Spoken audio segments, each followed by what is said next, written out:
It go crazy. It go crazy. It go crazy. Go, go, go, go, go, go crazy. Go, go, go, go, go crazy. Go, go, go, go, go crazy. All the way from the O to LA. Go crazy like a dum-dum. East side homeboy, where I come from. Dance on the floor till you go numb. No fighting, no hating, no red rum.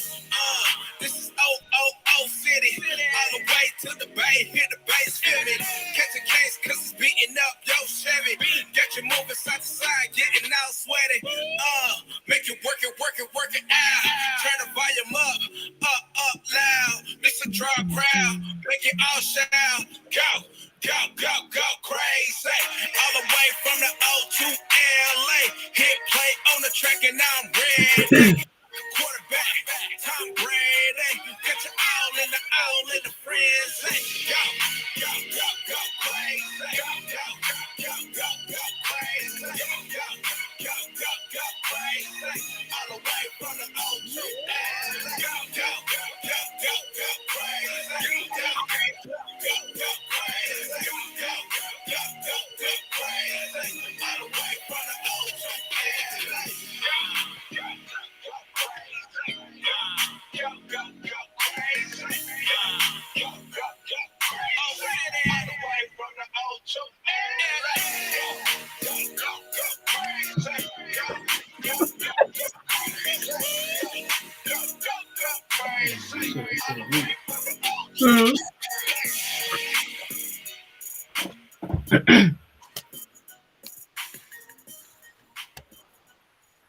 Hey, what is going on? It is 8:03 on this fine Tuesday, this beautiful Tuesday. If you were here in O City, yes, to this weather. Just shout out to the weather here in Oklahoma City. We have earned these last few days, as the babies say, a beautiful weather. But yes, so glad that you have decided to come on in for the evening. Sit on down. Maybe you're on your porch. If you're on your porch with your headphones and you got something to sip on your patio, like shout out to you and the vibe that you are setting on this evening. Just shout out to you. Thank you so much for tuning in to the Scoop on this evening. We have a very good show locked and loaded, ready to go on tonight. We have a very full agenda. We got a carryover hot topic. It's still burning. Okay. So we decided to put it on the agenda for tonight. So we are so glad that you are here. You're going to be glad that you're here too. Here in just a bit. If you are new to the Scoop, we would like to thank you again and invite you as our third co-host tonight. We don't have a guest. So you will be our third co-host. And we would like for you to speak your piece by hitting that comment section. Okay. When you got something to say, go ahead and get those fingers to swiping or tapping or whatever it is that you do, and let us know what you are thinking about, and make sure that you hit that comment section. You can get warmed up by letting us know where you are tuned in from. Okay. Drop your city, rep your city in the comment section for us, and let us know where you are, what porch, where is your porch that you chilling on tonight, okay? We also would like to invite you to hit that share button, please and thank you. Let your people know where you will be. We love for that reaching to go far and wide. Our ads can only do so much, but it is you, the organic touches that we love so much, because that is how we really, really grow our tribe, is when you share us with the people that you love, okay? So please hit that share button for us, and yeah, give me my slide. We also invite you to follow us on all other social media platforms. Again, we like to reach far and wide out here in these internet streets, on Beyonce's internet. Okay. So to do that, we would invite you to follow us on YouTube at The Scoop Show, on Facebook at Real Scoop Show, and on Instagram at The Scoop Radio Show. Okay. Hit the bells, hit the thumbs, hit the likes and all of the things, so that you never miss a show. Because we hit those replays and we comment back. We actually will hit you back and engage with you. So do all of those things. I know it sounded like a lot, but you won't be disappointed that you got locked and loaded with the Scoop, and you are good to go. All right. I'm about to say, did you? Oh. Bro, how are you today? I'm doing good. I am, I'm good. I'm good. Can't no complaints. No complaints at all. Good day. Mm-hmm. Yeah. How Mm-hmm. you doing? I'm good. It's been a busy day, Yeah. but I'm seated. I'm good. I'm in my zen. Absolutely. Yeah, yeah. Absolutely. Ready for it. I'm ready for a good show tonight. So as you said, as Q already said, y'all make sure y'all comment all night. Tag your peoples. Tag All them in now. right. Let them know you here. Let them know we about to get started. Let them know that the hot topics are hot topics are about to get started, so they don't miss anything. So they can join these conversations. So we can have our good peoples who we need here. Yeah, y'all go ahead and tag them. Let them know. Hit that share button as well. So let's go ahead and jump into. You ready to jump into these hot topics? Lego. All right. So let's before we jump into hot topics, of course, hot topics are brought to you by Bob Shamrock. Bob, our favorite black-owned gas station, Oklahoma City, located at 2901 Northwest 10th Street, owned by our favorite Kels and the crew. So they go over there and pull up and fill up. So pull up and fill up not only your gas tank, but fill up your stomach with those wonderful barbecue that they have at Bob's. So again, they're located at 2901 Northwest 10th Street in Oklahoma City. Pull up and fill up at Bob's ASAPly. Yes, sir. What a do, sis. I know she'll be tuning in later on that replay. So, Yep, hey, yep, boo. yep, yep, yep. All right, you ready? Yeah, let's do it. All right, let's do this. So again, y'all put your comments in. Put your comments in. Put your comments. Get your peoples. Let's go. First one up tonight on our agenda. Question is: do men get emotionally attached after sex? Do men get emotionally attached after sex? What you think, you? I think there's definitely capacity to get emotionally attached after sex. I mean, it depends on the dude. Like, what have they done prior to having sex? I doubt that there is a man. You don't get emotionally attached after having sex one time and that's it. Like, it might be fire and you want some more of that. You might lust after a woman after some really good sex. But if there's been no foundation laid, I don't see men don't generally grow emotionally attached after just a simple sexual encounter. They're just not set up that way. Yeah. I have no disagreement there. I would think. I think that yeah, like you said, I think there's definitely a um, in most instances there's a desire. Like if it's good, there's a desire for more. Mm-hmm. Um, Mm-hmm. that you think. I think that we were like, you know what, I can do this. Yeah, I could. Yeah, but I don't. I don't think we're like, I want to get married. No. Marry her. Oh, this is Do this. They want to marry us. Nobody else can do that anymore. yeah, like, oh yeah, I could do. But that is about. Yeah, But that's where they'd be like, oh, but wait, no. right. We're typically like it's almost like I hate to say this, like it's almost one of them things like yes, she is like she's the type of woman physically I like. Yes, check. Mm-hmm. Sex is good, check. Like Check. it's like it's like who? Yes, okay, but hold on. Do we get along? Like it's on the list of Mm-hmm. important things, but it's not the like sex is bomb. This has got to be the yes, I want to be with her. Like no, we're not built like that. That's y'all. Y'all typically that's more something that ladies do. That's just not Mm-hmm. how we're built. I'll admit that. Yeah, we're actually the exact opposite. Like we're usually get attached by other non-sexual sexual things. So, Mm-hmm. Mm-hmm. so yeah. Mm-hmm. Yeah.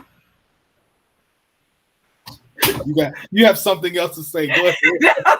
You holding that in. Go ahead. No, we have a very full hot topic plate No, tonight. okay, well, go ahead. We ain't no rush. Go ahead. We got time. No, it's just this one was a no brainer for me. Like I just this one was a very clear, a clear cut. because we easily confuse emotions for lust too. And I think sometimes women do that too. We're not as emotional as we lust after the dream. It might not be lust in the carnal sense as far as the physicality, but there's some women who say that's equal to men too. But like we lust after something different. And I think we might even be giving ourselves too much. Absolutely. Too much. We as women might be putting too much razzle dazzle on our lusting after Meaning that it's the not dream. this lust. It's not emotion. Some of the stuff that we go so hard for and how passionate and wound up that we get is us desiring something that's not attached to the thing that we're projecting that on. We are lusting after something that is not happening in our reality. The fantasy. Yeah. So yeah. But I mean, if we're talking about the feelings, you know what I mean? There were emotions versus no, it's not emotion. That's lust. That's a desire. That's something different. Not saying lust is a bad thing, but it's not emotional attachment. Like it's not. I mean, it's an emotion, but it's not emotional attachment. Because we use that as, but I cared for you and I loved you and I poured, which could be true, but that wasn't. It wasn't rooted always in just after sex. It's not always rooted in the same thing as what you were hoping for, because all of that was great. So, yeah. No disagreement there. No disagreement. And I think that also is like you have to get to the point where you're able to discern between the two is huge. Mm-hmm. And mature. And I also think but I also will always say, I wouldn't want a lady to not have some sense of desire or attachment to the fantasy. Yep. So like balance it out. Don't completely give it up, but balance it out with like the reality of, okay, yes, this was great. Mm-hmm. And I'm not saying be like us and just use it as a check on the list of yes, this can work. Or to decide whether or not, if it doesn't work, are there other attributes that make this relationship work? Because there's still some, just because of sex, we ain't like, oh, it's terrible, I'm out. No, sometimes it's like we don't do well here, but she's a great this or these other things. But when you pause and put clothes on for a minute, that's when you can actually figure those things out. That's when you can get to the nitty gritty of that. Look, who would have thought? All right, let's move on. I think this is the right one. Let's see. Yep. Here we go. Good guess. Here it is. So it says, I used to. So the question I asked to this was, though there's nothing we can do to ensure that our children turn out a certain way, reading this made me wonder if we are doing enough to ensure our children are good humans. Since this is a young man in college, which I later retracted and said he's not in college. She is in college. Mm-hmm. He is college aged, since I'm assuming since she is. So let me all right. So the post says, I used to date this guy who was so bad to me. I was in college and his mom and sister loved me. I needed $1,000 to go back to school. His mom gave it to me and said, quote, this does not mean you have to stay with my son. You deserve better than him. She says, I broke up with him the next day.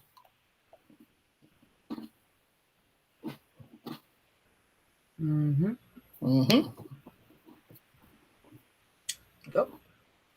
So to answer your question, no, there is nothing really that we can do to ensure that they turn out a certain way.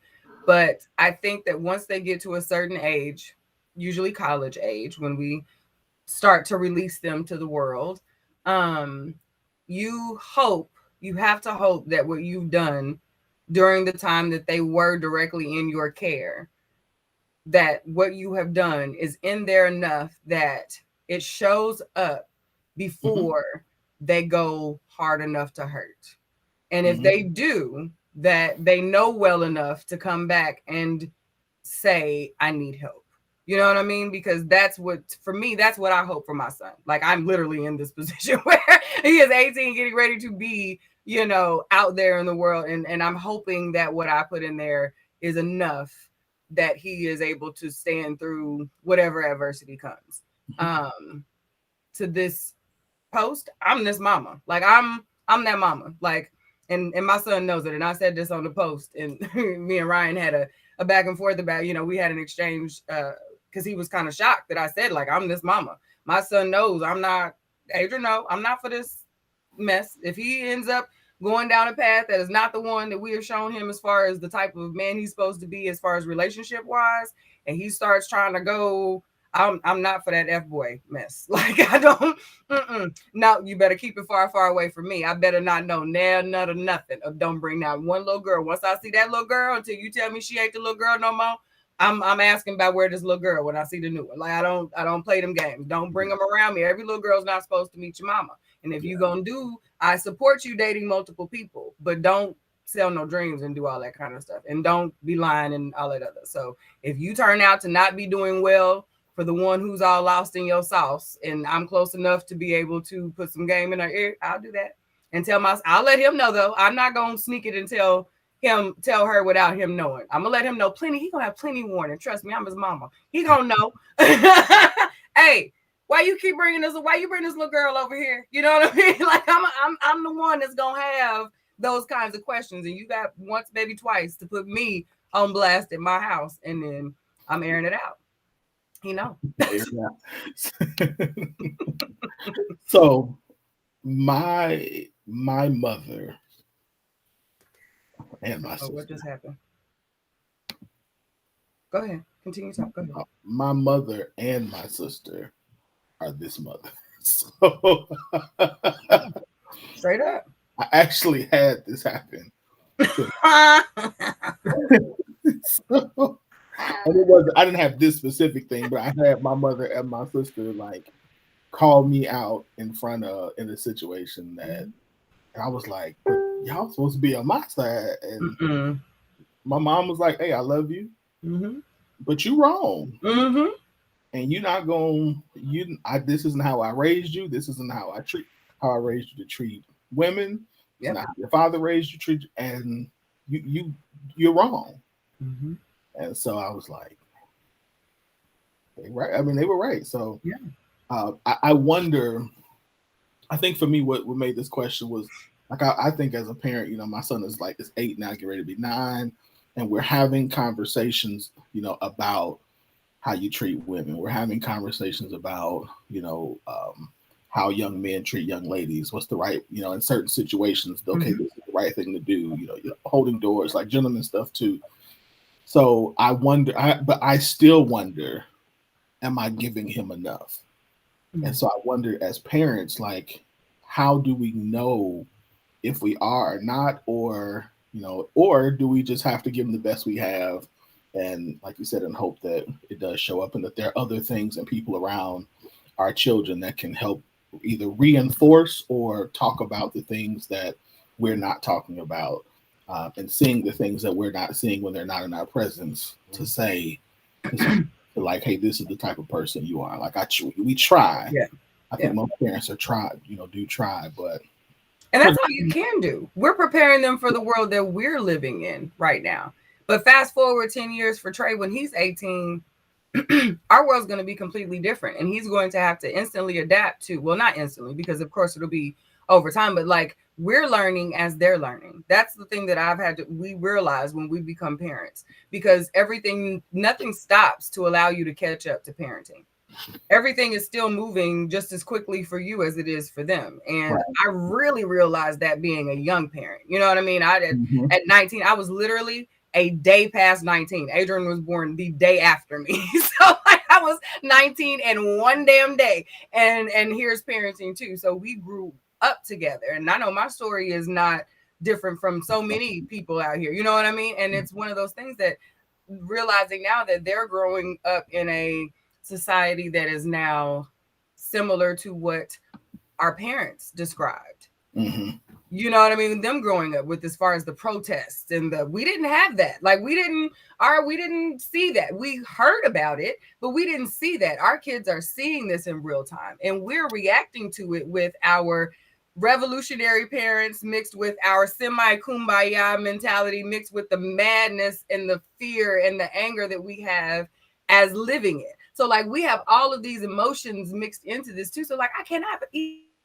even imagine what their kids are going to experience. So yeah, parenting is a constant transition, and yeah, you just have to trust that you're putting the best stuff in with what you got. You know, that's all you can really do. That's all you can Absolutely. do. Absolutely. Yep, that's good. All right, let's keep it moving. Let's like piggyback on into that one. Let's Mm-hmm. go ahead because this is pretty somewhat in the same one. So Yeah. this one says, I think we can conclude that the timeout generation didn't produce as good a citizen as the ass beating generation. Thoughts? I didn't really get this one because we came up in the semi ass beating generation and we're producing the timeout kids. So are we saying our parenting is trash? Or are I we think, saying I think that's exactly. like I was like, this is when you're trying to make a point and you really don't think it through all the way. Like, or if that's what you're doing and you needed more words to say, but you know what I mean, we could do better or something. I don't know. Like, Yeah, I think it's the same. didn't land Yeah, right for me. I mean, because see, so some of my, I don't think so. I got a mixture of both. I didn't get a ton of beat. I didn't get any beatings. I think this is spankings because we're Yeah, pretty anti-spanking. Like, correct. let's make that clear for those who come on and Yeah, make the distinction. No, beatings are illegal. right. Spankings not so much. So we can't. Yeah, We are anti-beating at the school. absolutely. But I think even spanking, like I would, Yeah. yeah. I don't think that like I didn't get a ton of spankings Mm-hmm. growing up, so I don't. But I have people who got none. Like I Mm-hmm. know people in my direct who got none, and so I don't know because I mean we can say a lot of things like, um, I read one thing that said that a lot of the children who are doing like these mass murderers are people who didn't have, when they do research, they should didn't have a lot of discipline in their home. Mm-hmm. I, Discipline is a gamut of things, though. Discipline is no. yeah, like Discipline is you can't have, like, you know what I mean. Discipline is not necessarily corporal punishment. right. So I'm like, I don't really know. I do think that the I wouldn't even the timeout or the non spanking, which is what I think they're trying to get Mm-hmm. to. Those of us who don't spank our children or don't spank them often, if at all, are Something to go teaching. to. Yeah, I think are teaching our children differently. Mm-hmm. Um, and I hope that in the long run, like in my instance, that is teaching my son to be more confident. I hope that it's teaching my son to not have to deal with some of the things that I had to kind of work through, not so much in the, not that my parents were terrible, my parents were awesome, Mm-hmm. but there were certain things as an adult that I had to untrain myself because for the first however many, 15 years of my life, the example I use is it took me to be in my almost 30 before I felt comfortable talking to adults Mm-hmm. because I Mm-hmm. grew up being told you don't talk back to adults. Mm-hmm. And so even at 20, at 24, I'm running banks, Yeah. still struggling trying to talk to adults because this person is my senior, so I Yeah. can't talk back to Yeah. them. But Yeah. they're my employees, so You get Miss to say Linda, what you need. Some things just need to be said. Miss Linda, you need to sit down. You're doing too much. So Yeah. Yeah. but that was a struggle for me. And Mhm. I used to always have to tell myself, no, you're an adult. She's an adult. You can talk to your employee. You can talk to this person who is doing something. And I don't want my son to have to deal with that. Yep. I think that I want him to understand how to deal with adults in a way that is appropriate, that's respectful. But even as an adult, I still want you to deal with other adults and children as a Mhm. respectful person, but not be afraid or hesitant to stand up for yourself and to speak your mind. So I think for me, it's things like that I have to do Which is different. also very important having a young black man. You're Absolutely, raising a young black man. So that is very important because that could save your life. Having the absolutely, ability to know when to respond accordingly. Because you're not teaching him how to be aggressive or to defend himself, or appropriately, but that is Right. not what you're modeling to him when confrontation or disagreement shows up, because that's essentially what it is when they're little like that. I've done something that this person, that someone does not like, therefore this happens. There's violence that ensues when there's a disagreement. That is sometimes the very basic connections that children make, unless we know enough, are grounded and mature enough to be able to communicate to a child, why XYZ thing is happening. But then when you really, really think about it, that is what was the hardest for me. Having to be able to articulate in a way that a child can understand as to why me, who is supposed to be um, the teacher, can explain why the way that I have to teach this lesson is to cause him pain.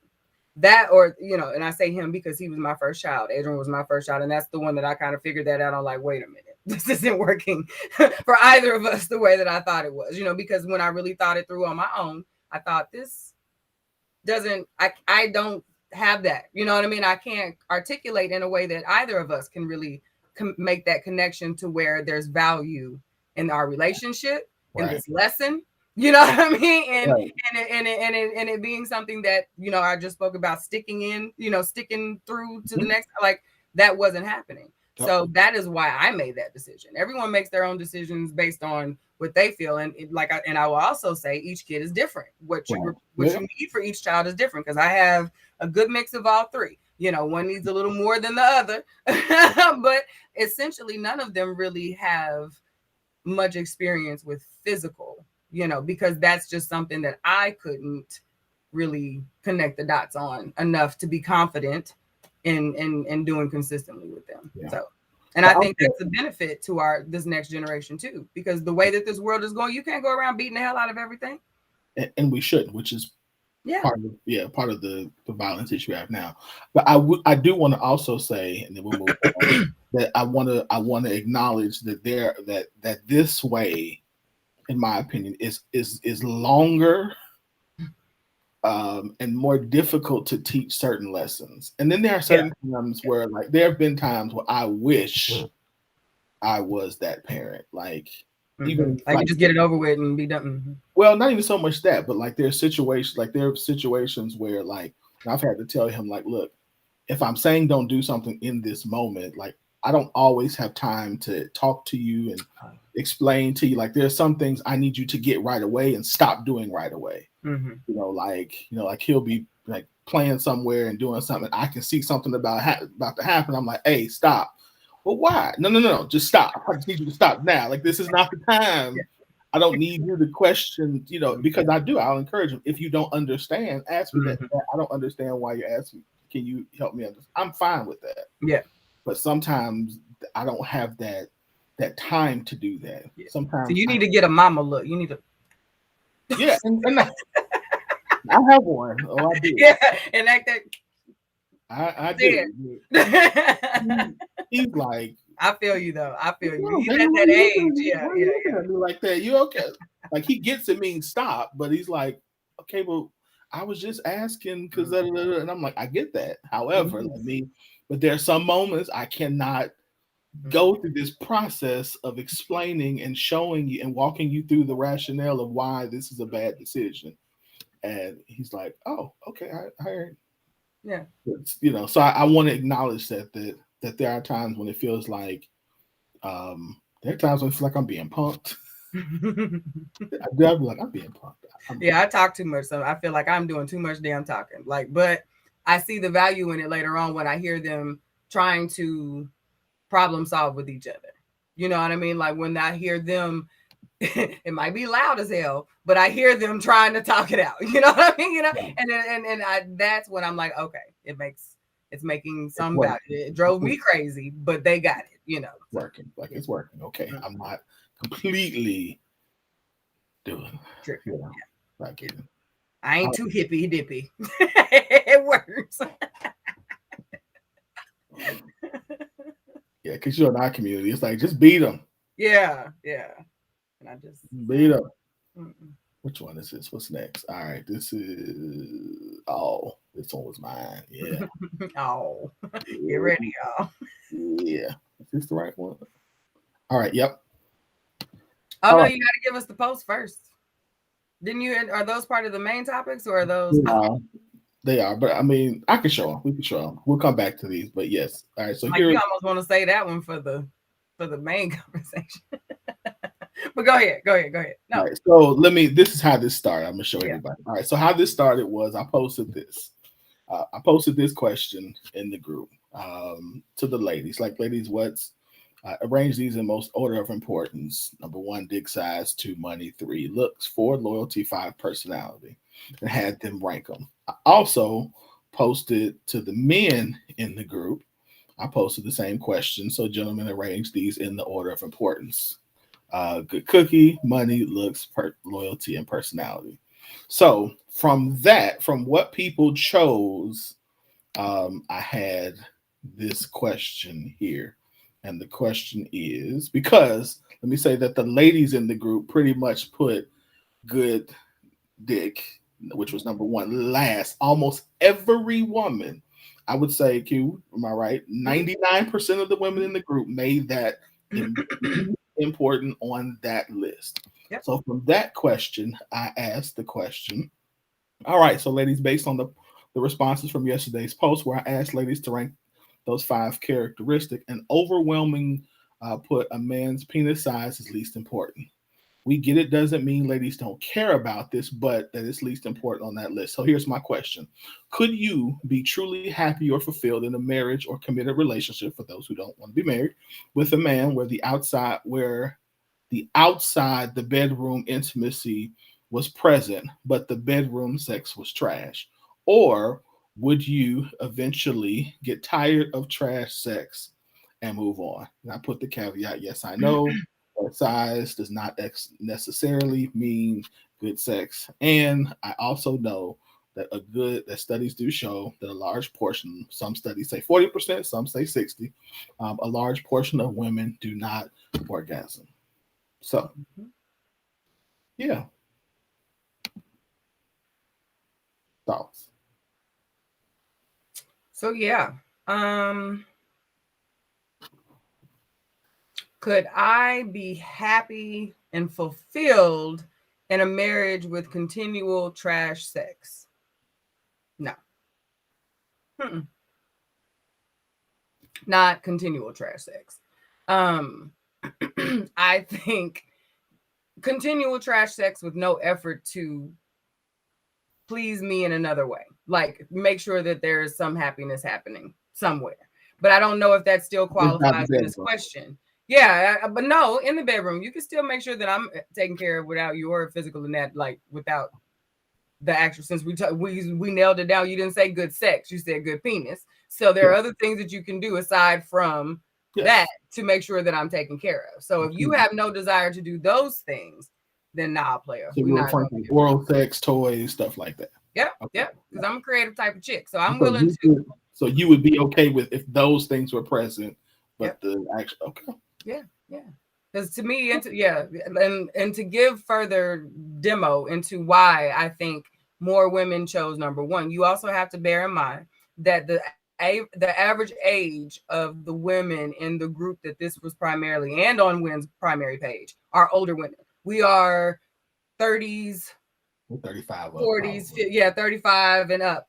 Yeah. So I think our value system for sex in itself is different. We value outside of the bedroom intimacy way more than we do. And a lot of us don't get excited about bedroom intimacy without outside the bedroom intimacy.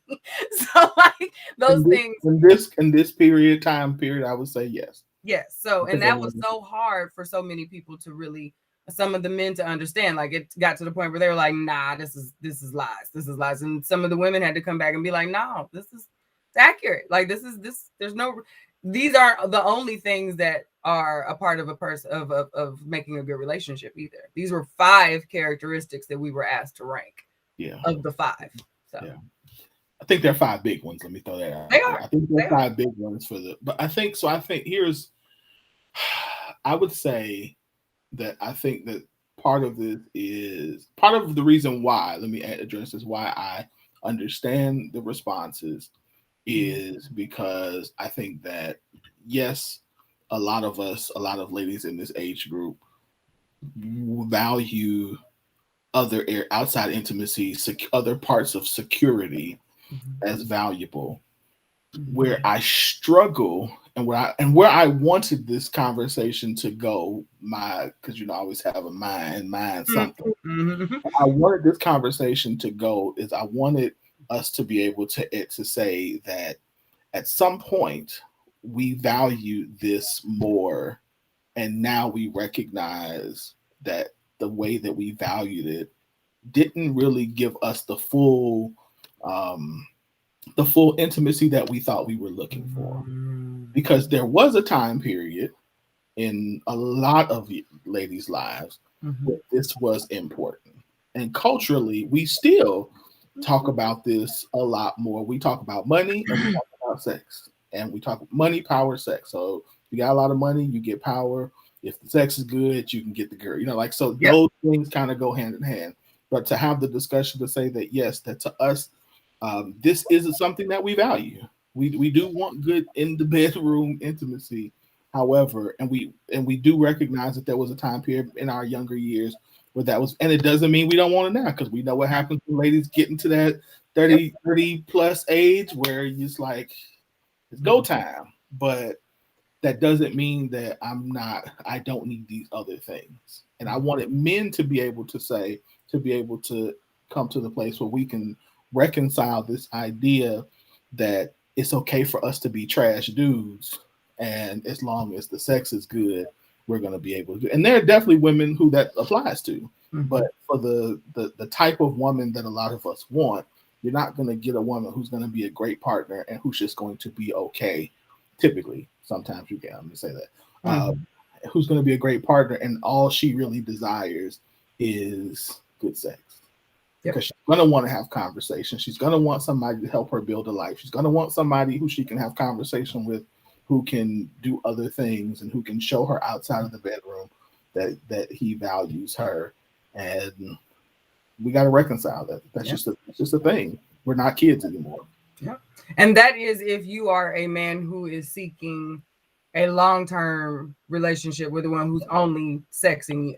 Now there will be lots of men who be like, I really don't, do you. Okay, I'm not really looking to be there forever. Okay, fine. Then continue dropping off good D and carrying on with your life. But that reconciliation, I'm in complete agreement with you on both points, to be honest with you. But yes, that reconciliation does need to happen, because that is what I think this subject specifically of sex is still one of the hard points for us to get not really past, because no one is ever reducing the necessity of sex. Sex is required for our humanity. Like everyone has it. If once you've had it, even before you've had it, like your hormones tell your body that you need it. You know what I mean? So like nobody is ever discounting that sex is an amazing, beautiful thing that everyone should have lots of if that's what they want to do. But the connection to it is now much different. The pathway to it is different because our worlds are structured different. It's not all of a sudden women decided they didn't want sex anymore. That's not it. But the way and if we're talking about your first point about how it used to be important to us, some women are not going to agree with this and some women aren't, which is fine. I'm fine with whichever way you fall. But sex was important because sex was necessary to keep a man. And that security that we were not yet able to obtain was directly attached to that man feeling happy and secure with us. So that is why sex became such a high priority. Not saying women did not enjoy the sex while they were doing it. However, this hyper whenever he wants it, however he wants it, my man can get it, we got to give it to him, or another woman won't. Now that those things may be true, but a man who is your man, we've all figured out over time, is going to be your man no matter who's throwing it at him. So like those are the things that we've had to shift. And when we also shifted our thought process and then economy shifted, where now we can also secure ourselves. So if this doesn't align, we can say, okay, but I don't want to do that anymore. So that is a change. That's a change. You know what I mean? So then after a while, you realize, okay, that is not what's keeping them. You know what I mean? There's an abundance of good sex. So now maybe I need to figure out what's going to keep me. You know what I mean? What's going to There's keep me? more to me than this. Yeah, what's important, because I'm a part of this as well. And I mean, we have to reconcile with that also. That could be, I think that was great for women. You know, I hate that sometimes the way that we had to get there might not have felt so great, but I love the fact that now everyone has the ability to choose and be chosen. I don't see that as a bad thing, that people are able to communicate their choices, their preferences, and communicate when they're not being met or adhered to, or, you know, whatever that case, and being able to be free to still maintain their livelihoods separate from the people that they were spending romantic time with. Yeah. I think that is a good thing, that we're no longer. I would agree with you. I think the only difference is, and I probably ain't supposed to say this, but I'll say it. I think that, but I do think that that choice comes with different potential, I'll use the word repercussions. Initially it will. I think initially it will. Yeah. I think in general that for men, that choice is different than it is for women and for men, because again, we can go back to the plethora of, you know, from just a data standpoint, there's more women than men. Yeah. So I think a lot of ladies still struggle with that, because the idea of, you know, I want to go back to, I don't know if I really want to take this chance to have to be single and what that looks like. I think more and more ladies are like, I'm cool with it, but I still think as a whole, the struggle of, could this potentially be the best that I'm going to get, is still there. And so to that lady, I would say, you know, I definitely understand and respect that. But at the same time, I think Q is right that you have to say, I'm worth being satisfied and happy just as much as he is. We all should be happy and satisfied in our relationship. So yeah, so I just want to honor that, because I think it's definitely different. We don't. Yeah, it's not a. Our experience is not the same. No, it's not the same. So, all right, next one, 15. Okay, we got 15 minutes. We good. We're doing good. We good. All right. Yes. So I just found out that my husband's been cheating on me for 8 out of the 18 years we've been married. He's been cheating. So he's been cheating on me with the same woman. In the last 8 years, and we've moved from state A, where this other woman lives, to state B and back to state A. He's in the military. And this man has found his way back to this woman. One thing is cheating. This is a whole relationship. I won't give up the life we've built together and the life we give our children. I'm seriously thinking about my lifestyle and if I really want to change it over something that really isn't important. Although this woman has been in his life, her being hasn't changed my or my family lifestyle.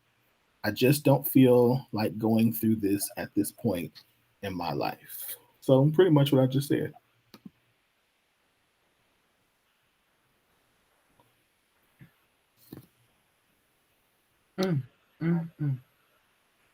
Yeah, I'm with you, Kiki. Wow.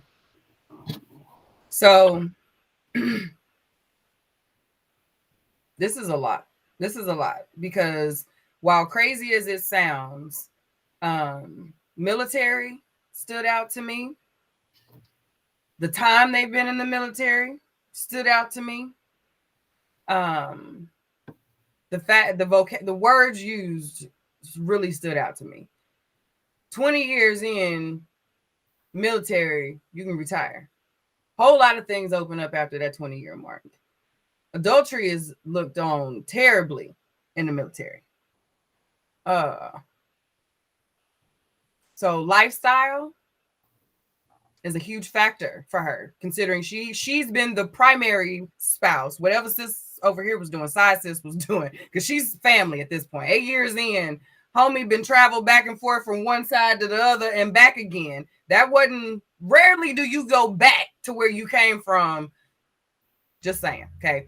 Yeah. I would be surprised So if he actually ever left her alone. But sis got a long game, and I think she's earned it. So bide your time. I understand. Like, it sounds crazy outside looking in, but that is not a life that every chick is not set up for that military lifestyle. And if you have maintained it 8 years and the babies ain't asking me no questions, you ain't showed up with no new babies. We set 2 years and I can do this, and me and them babies is going about the business, and you going and have to deal with your peoples over here, because your people's gonna ask some questions. They're gonna ask some questions. I can probably bet they already know. Like, I'm pretty sure the people on the base already know what's going on, and they know too. You and I know what's going on. Okay, they know here in about 2 years and 62 days, sis gonna show up feeling real good, looking real cute with a manila envelope or some paperwork. so do Okay. you think that she's going to leave him after 20? It's a good chance. If that would be the first time. I think that's the earliest she's gonna get out, is within 2 years. That is the earliest. She would finally have a sis knock some sense into her, or that one time he was too messy and she saw the thing, and there was just enough. You know what? I don't gotta. I don't wanna. No. And I think that's gonna be the earliest. That'll be the earliest that she decides to send home me them papers. I'm gonna be honest. It'd be the earliest I would, if I was set up with all this lifestyle that she talking about. What's his rank? You know what I mean? Like, Yeah, I don't know unless. So of course you we don't don't know have. what, if you would stay or if you think No, she would stay. I don't know. No, I don't know if she's gonna leave. She might not.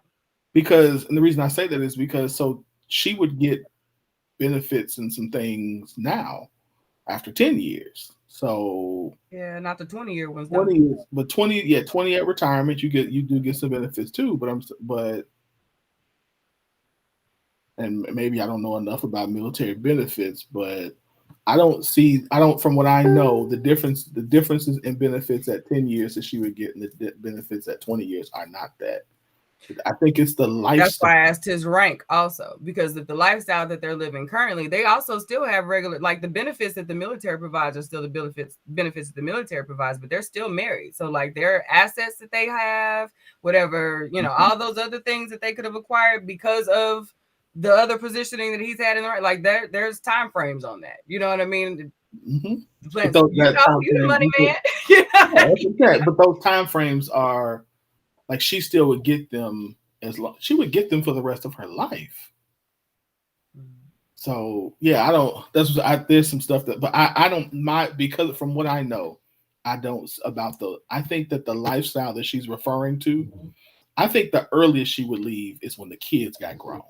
Yeah, that's also a factor. How old are the kids? Yeah. I think lifestyle for her is this appearance of family. So I was going to say is I think unless something happens where this would became a public thing, embarrassment, and she was publicly embarrassed, yeah, I don't think she's going anywhere, because now she has, in her mind, based on her response, has justified that this is not important to her. And that's, I'm not judging whether that's good or bad, but that this is not an important thing for her.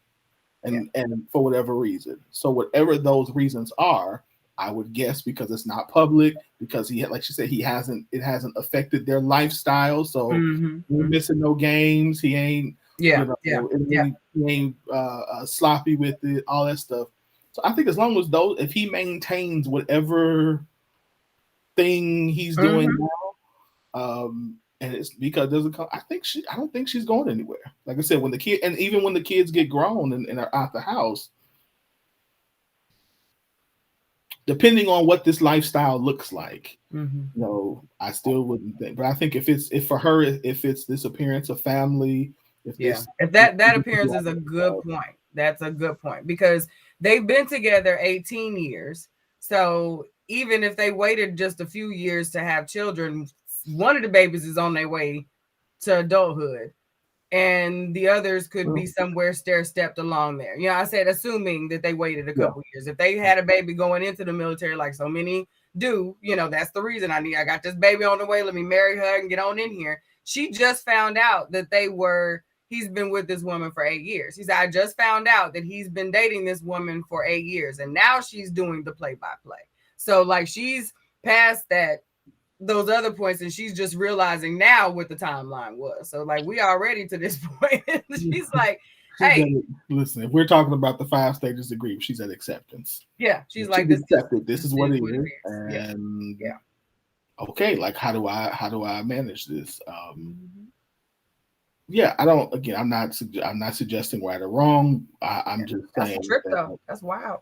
That I think that this and I will say I think this happens quite a bit. And we have to, we got to be honest. This is not unusual for people to have to make that decision as to what do I really value? Do I value my lifestyle, whatever that means?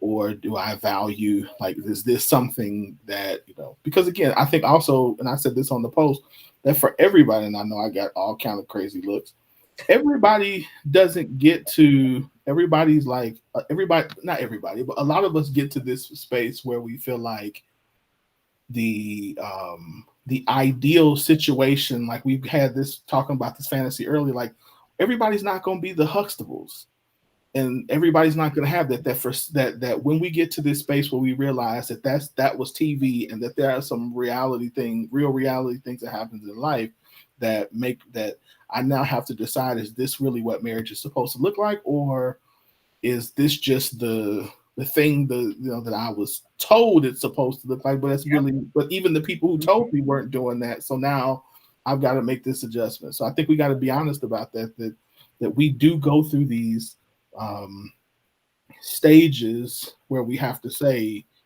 I don't know, that's not a value to me anymore. Like you said, if the only thing like we talked about in the last one, if sex is number 5, and 1 through 4 is happening, can I be okay with that? Right. Because what if she was raised by a person who told her that all men cheat, and you just got to deal with it? If he takes care of all the other stuff you do, like, we don't know what she's telling us, so to speak, what her mindset is as far as what this is concerned. It's not that important. She's like, it's just not that important. When I align it with all these other things, this doesn't really matter to me that much. Yep. So, all right, last one.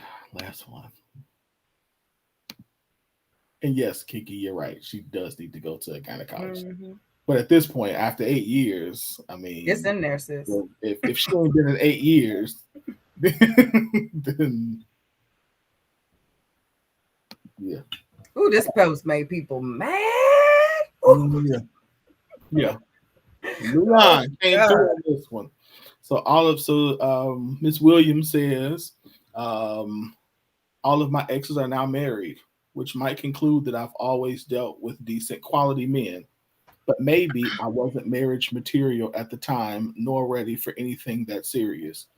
I'm woman enough to think back on stuff, though. See the error in my ways and change.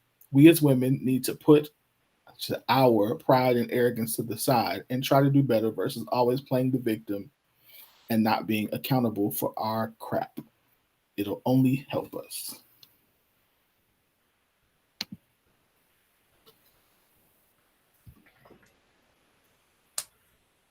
I mean, yeah. This is what accountability. Okay, so I'm going to say that someone else, whoever reshared this, added that this is what accountability looks like. She did not say that. So this is because a lot of folks got stuck on that. This is what accountability sounds like, looks like to Miss Iviana. Okay, Miss Williams feels this way, but honestly, when I read this, I could not really find a whole lot wrong with this. Like, this is sis looking back on her previous encounters, looking at the men, she says, which might conclude that I've dealt with decent quality men, but maybe she's not in absolutes. Like, she's never spoken in absolutes in this. She's saying, I'm willing to accept. That's essentially what this is saying. I'm willing to accept. She's not saying I'm trash. She's saying at the time I was interacting with these people, I was not ready, because it's obvious it wasn't them really. You know what I mean? Or maybe it could have been. But this is when I think we've gotten out of the point where we've gotten so used to arguing the other side or being defensive that we have forgotten what it looks like to just own your stuff. So yes, this is what accountability looks like on a grand scale. Like, this is an example of being accountable. I'm not putting it on anybody else but myself. I'm looking at my role in these relationships and saying, I've grown. It's essentially what this is saying. I've grown since then. Now I'm to the point that I'm able to even say this, see this. I've grown up a little bit, and maybe I might be a little more prepared. Like, maybe I could do better. Like, what's so wrong with saying maybe I could do better? Like, I don't get that. But people were pissed. Like, I don't. I listen. I think that we've talked about this before. I think that women are in a place specific. First of all, let me back up. This is the beginning of accountability. Yes. Ask yourself the questions that don't put you in a position where you remove the other person and just say, I'm taking off the table for this moment that it was them, and saying, let me look at me. That's the beginning of accountability. It says that maybe there were some things, and then accountability is then to go and say, these are the things I could have done better. Yep. I didn't do this well. I didn't treat them right. I didn't do this well. I wasn't this. So what? Okay, cool. Now let me do the work. That's accountability. So what she's doing is the beginning of accountability, and it is a wonderful and liberating process. I will say this is a liberating process that I would tell any person, any single person, any married person, any divorced. By the way, let me just go ahead and throw it. If you get my book, How to Survive Relationship Storms, there's some of this in there. Let me throw it out there. You can order at bit.ly/Blue Storms. So any single, married, or divorced person or widowed person should do, because in every stage of our life, if we want to continue to see success, we have to consistently grow. And growth only happens when you examine yourself and not the other person. And so you all, if you've watched the show long enough, have heard me say, as a divorced man, after post-divorce, the day it clicked in my mind was the day when I said, you know what? I can't worry about what she did. I can only fix me. So let me fix me. Let me work on me. Let me change me, so that way, when the next one comes, when she is identified, I won't make the same mistakes that I made in the previous one. And hopefully if once I make some new mistakes, I'll be in a position, I'll be humble enough to not maintain the same pattern that I did in previous relationships. So that's fine. Number two, I think the problem, like I said, where for a lot of ladies, is a lot of ladies feel like, and men too, that we have been beaten up so bad that we refuse, we are shut off to the possibility that we could be better. And to me, that is the downfall of Black relationships now, because now I refuse to, because I don't even see you now as a partner. I only see you as a tool that I can get what I want from. And if you're not going to give me what I want, then you're the problem, and I'm going to move on until I find somebody else. So we keep regurgitating this same relationship over and over, because we refuse to say, I should approach this differently. I should approach communication differently. I should approach dating differently. I should approach sex different, all of this stuff. But instead of doing that, we saying, no, I'm just going to keep, it's not them, it's them. So it's just the wrong one. And eventually we find out it might have been them sometimes, but it's you. Yeah. What good does harping on what they did do you today? They gone. It's always us. That's the problem I think we got to realize. It's always us.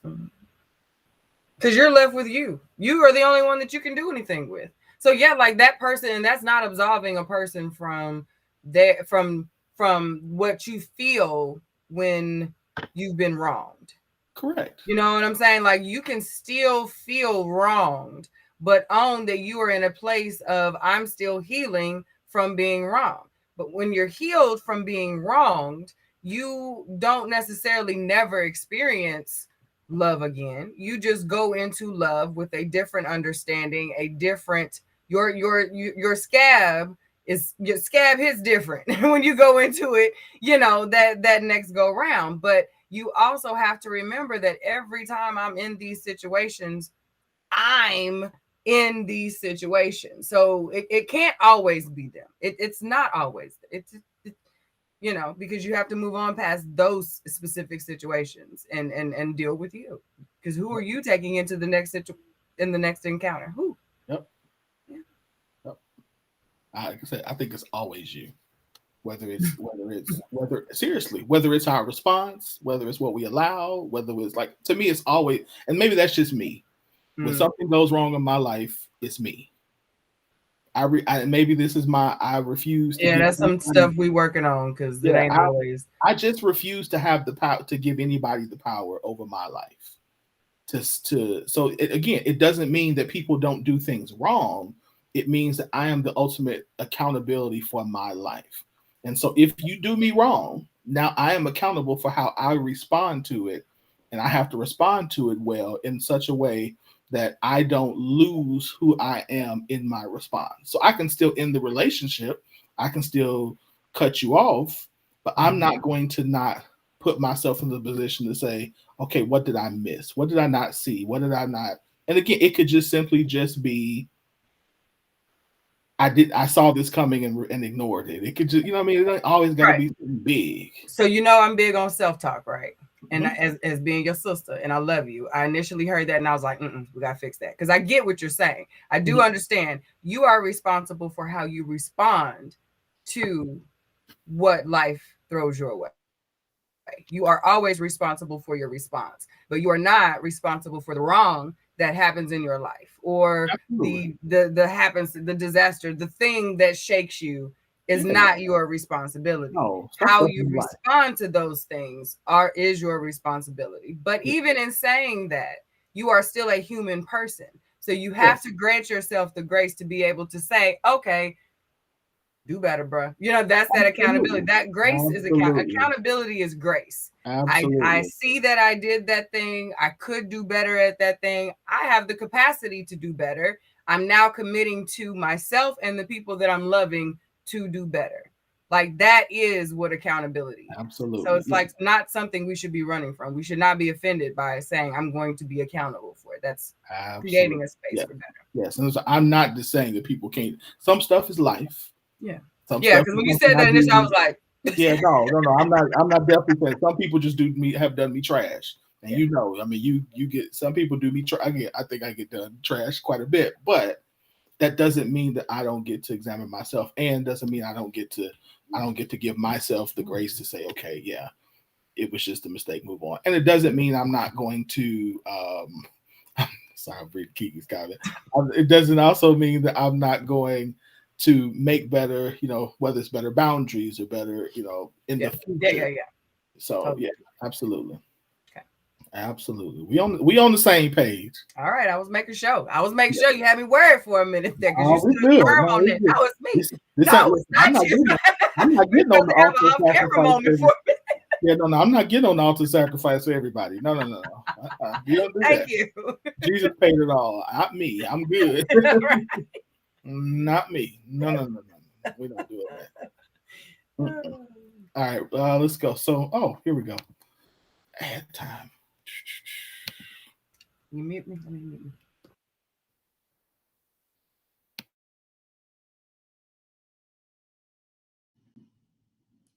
In your romantic relationship, it is important for you both to know what love, honor, and respect mean to one another and what it looks like.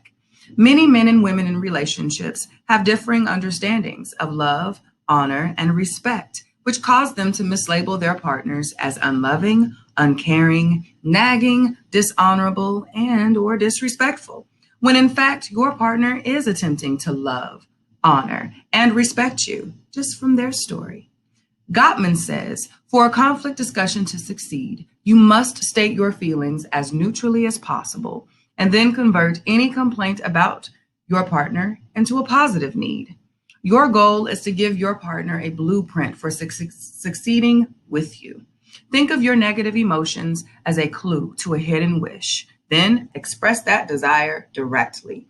Learning each other's stories help us to build better understanding and responses. And if we pay attention and ask the right questions, we as partners can become helpers in our partners' healings by giving grace, mercy, and truth in a way that heals and doesn't further wound one another.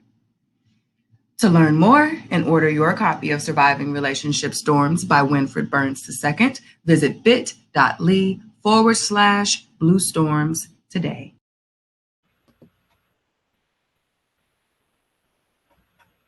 Go get it. We ain't playing. Some good stuff in that book, y'all. You did that. bit.ly/Blue Storms. In case you missed it. And thank you, bro. It is my pleasure. My pleasure. We're going to get this book sold, baby. We're going to get this book up out here. Let's start. I was like, did I write that? Mm-hmm. You know, so I was like, I wrote that. Mm-hmm. Man, praise the Lord. No. Sure did. And a whole slew of nuggets. I'm skimming through how I said, ooh. I'm having the across the page.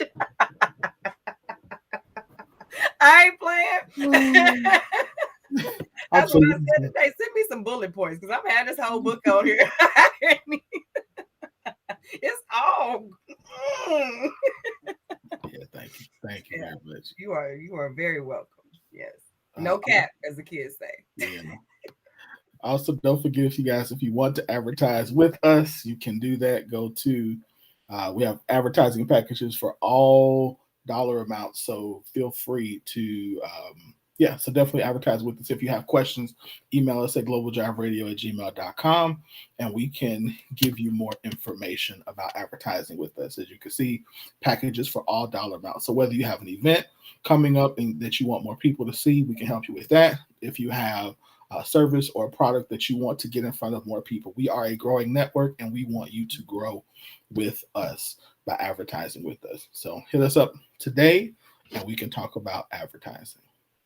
I do audio for our ads. If you know, if you like that right there is an example of advertising with Scoop. You know, as you can. That's right. That's right.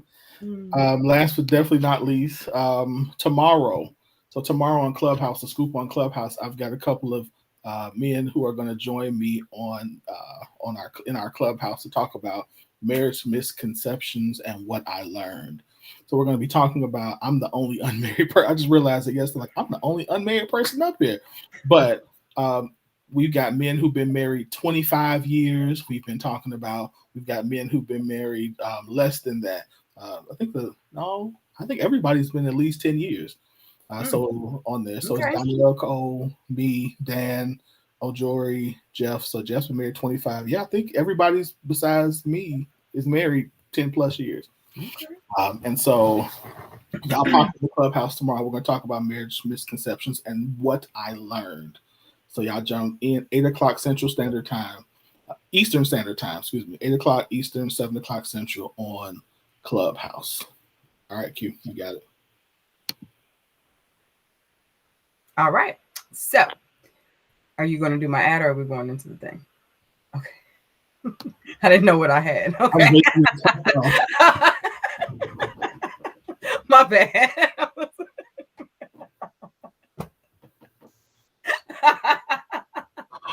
All right, y'all. I'm ready now. Hey, questions. Didn't last week I say ask questions? I had to ask the questions.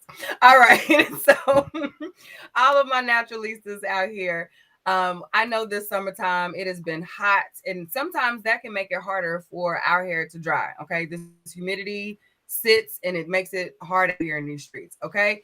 Your coils and curls do not have to suffer in this summer heat. Okay. You can caress your coils with our Sexy Shea and Cocoa Coiling Custard and ensure that they are sealed in well as styled. Okay. Like you can twist your hair at night, wake up in the morning, and you are good to go. Okay. Your wash and goes can actually go when it's time to go to work. Like you do not have to fuss and fight with Sexy Shea and Cocoa Coiling Custard. This product is perfect for your ponytails. If you've got little ones, you can put this product on your puffs. If you are wearing your, you pull your puff and your spritz and you want to have a little curls popping, yes, this product is the one that you want. If you are just, and this product is available, is amazing for all hair types. You don't have to be 4C.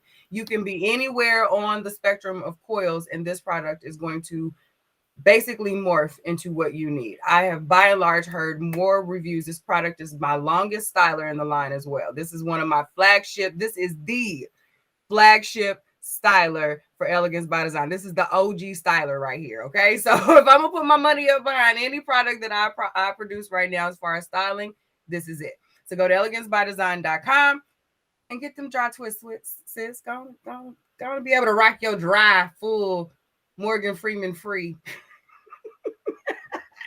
style with the Sexy Shea Cocoa Cola Custard. Yes. Elegancebydesign.com. Get it today. Yes. All right. Now we can get into tonight's topic. Uh-oh, you're muted. All right, there you go. Okay. I don't know how I got muted, but here we go. All right. So tonight's main topic, we are basically talking about how does understanding what your partner values shape how you love them? And do we spend enough time cultivating our partner's essential love language? Like, do we pay enough time? Do we spend enough time figuring out how our partners desire to be loved? Or do we focus more on transforming them into liking it how we like to give it?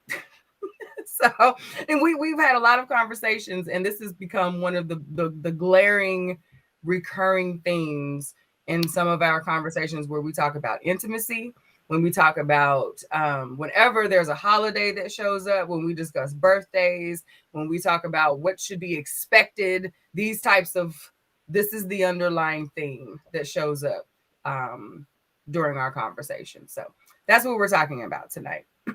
Bro, what are your initial thoughts on this? Yeah, I think my initial thoughts on this are that we go into it, I think a lot of us go into a relationships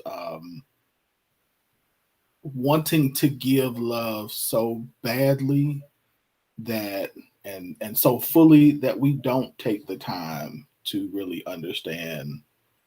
We're not intentional about understanding. So I think we either just do everything and throw it at the wall, like I'm gonna do this, just be throwing stuff at the wall, not recognizing, like, because we're in bliss at that moment, like we're honeymooning, we don't recognize that maybe they don't like something because the things that they do like, we kind of just those things they like. We don't recognize that some of this stuff is they don't care for. Yeah, it's for you. It's not for me. It's for you. It's not for them. And so I think we either do that or do what we do. Like, I think there's a set types of things that we do. Like if you're a guy, you do the text messages. You call them beautiful, or now the new thing is queen. You buy the gifts at the appropriate times, not recognizing that they, not even putting in the work to understand what kind of gifts they do and don't like, and and those type of things. So no, I don't think that my initial thought, from experience, personal experience, as well as experience of dealing with other couples, counseling other couples, is we don't. And then down the road, when they're like, you don't love me well, what you mean? I did A, B, C, D, but that's not stuff I like. Mm-hmm. Matter of fact, I've told you I don't like this stuff, and you did it anyway, and you like, oh, shoot. Mm-hmm. So yeah, I don't think we do that well in general. Yeah. And I don't always think that we understand that when someone expresses to you that they don't like a thing, and you continue to do the thing, that totally takes any future effort that you had planned for doing the thing again out. Like, you get so many points for doing the thing up until the point I tell you I don't like the thing. But after I told you I don't like this thing, now you're absolutely losing points. That whole thought that counts. No, you didn't think about what I told you already. So now the whole energy shifts. And I don't think people, and men and women both, I'll play the gender gymnastics with this because that's what we're talking about. Because y'all know I've been anti-gender. I'm breaking from the gender Olympics. Okay. But this is true. You know, we don't like to be told that the way that you're loving me is not the way that I like to be loved, because we take that so personally. And I get that we should, because you're giving, if you love this person, you are giving, that's coming from a personal place. But if we have to realize what that intent is, who is that for? And if that person has put themselves out there enough to say, babe,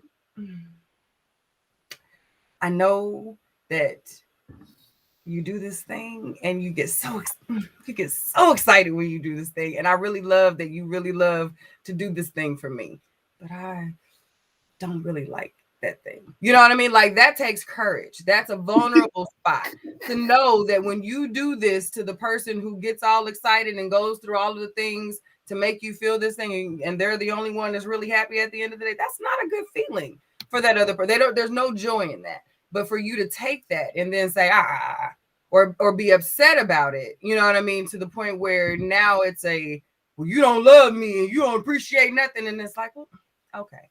Like, and that's often, I know, for men, because you guys are preset with a lot of things that you are told that women expect on the birthdays, on Valentine's days, on Christmas, on anniversaries. They like these things. They got the candy, the chocolate, the dinner, check. They got the and a lot of folks aren't checklist types of chicks anymore. You know what I mean? And but they come not the traditional checklist. They come with a personalized checklist, and just save the list. Like, I don't understand.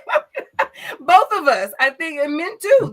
Y'all are very specific now about the things that you're like. You don't need just a chick that can cook and clean. Y'all cook and clean. Your mamas did some good work with y'all. Y'all cook good and clean well. So you don't really need that. So that's not really a thing that's on your list the way that it was before. And that's hard for a lot of us. You know, good sex is everywhere. There's more of us than them. Good sex is in abundance. They can get it just like we can get the good D. So, like, the basics are covered. Yep. Are we digging deeper? Yep. Right? Absolutely. I think, I was going to say too. So I've done this recently. So do tell. I bought. I thought I was doing something too.